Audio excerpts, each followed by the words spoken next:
भक्तों पूजार्चन हनुमान मंदिर और हनुमान प्राण प्रतिष्ठा उत्सव अनुष्ठित।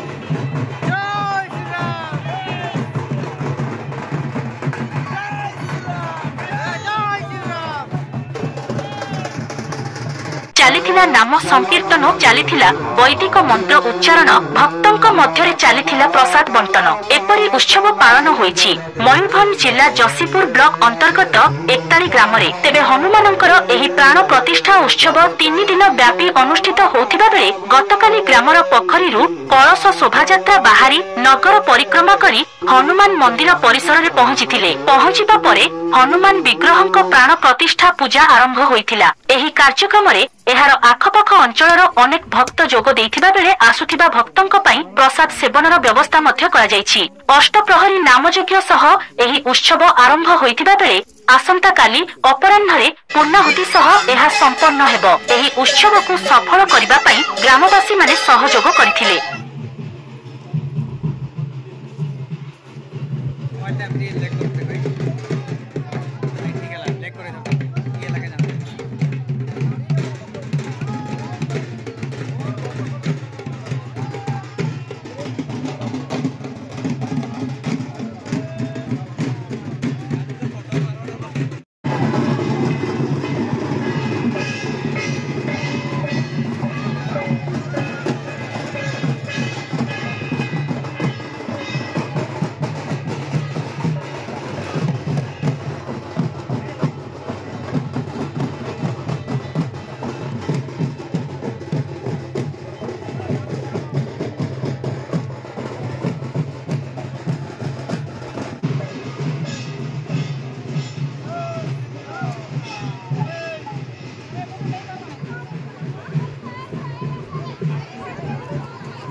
Mayurbhanj Jashipur Nihar Ranjan Mahanta report STV news Odisha 24।